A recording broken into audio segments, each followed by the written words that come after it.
Hi, this is Abhishek from NewsX on your left, here.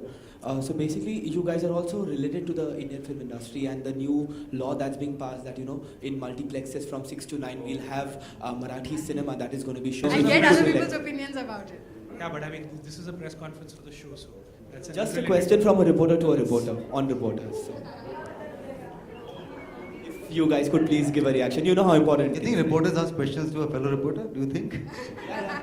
They just share information, don't they? What do you feel about it? Hi Rajiv. Hi, Ravi ji. हाय कृतिका। राजीव, आप एक बहुत subtle actor माने जाते हैं, फिल्मों में भी, television में भी। कृतिका, आपने भी बहुत अलग अलग रोल किए हैं, तो आप लोगों को इस किरदार में कबीर और अनन्या के कितना अपने आप को एज अ कैरेक्टर, मतलब एज एन एक्टर चेंज करना पड़ा, कितना लाउड आप लोगों को बनना पड़ा और कितने बदलाव करने पड़े एक्टिंग स्टाइल में, क्योंकि ये अलग तरह का शो है और सब्जेक्ट भी काफ़ी अलग है, तो एक्टिंग स्टाइल में कितना बदलाव और कितना लाउड होने की कोशिश आप लोगों ने की है? देखो, जहाँ तक मेरा सवाल है, मुझे मेहनत करनी पड़ी, काफ़ी मेहनत करनी पड़ी अपनी डिक्शन पर, क्योंकि जब न्यूज़ रिपोर्टिंग करते हैं आप, तो आपको एक क्लैरिटी होनी चाहिए आपकी बातचीत में। तो मैंने बहुत सारे रीटेक्स देने पड़ते हैं मुझे, क्योंकि मैं कहीं ना कहीं कोई वर्ड फंबल हो जाता है या मैं कहीं कोई वर्ड खा जाता हूँ, तो मुझे, and news reporting is not like कि आपने कुछ भी सोचा और बोल दिया, sometimes you are just presenting facts, तो वहाँ पर बहुत मेहनत करनी पड़ी।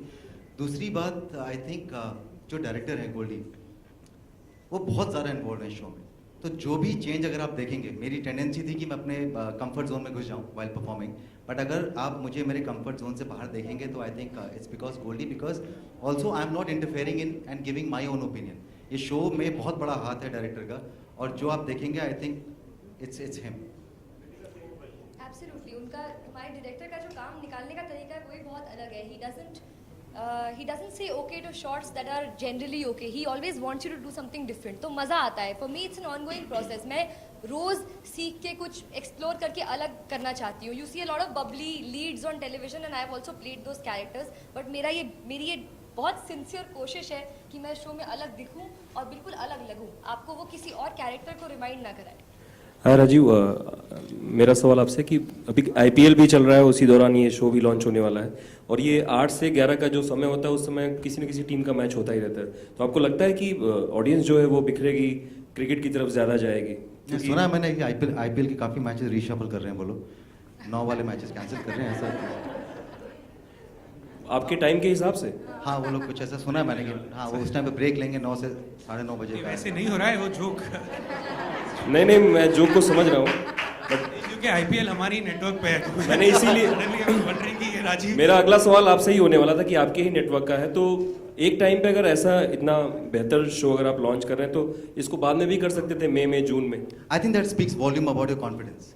जब आप कॉन्फिडेंट होते हैं किसी प्रोडक्ट के बारे में, तो आप तब नहीं सोचते हैं कि यार कितना सिक्योर प्ले करें, so when you know that कि there is an audience, channel of course पूरी रिसर्च करते हैं। दूसरी बात है कि पिछले 3 सालों से आईपीएल का थ्रेट जो था जनरल एंटरटेनमेंट टेलीविजन पे, वो कम होते जा रहा है, और अभी आप देखोगे तो उस पर प्रभाव या असर नहीं पड़ता आईपीएल का। जनरल एंटरटेनमेंट जीईसी जिसको कहते हैं कॉमन पार्लेंस में, वो एक है।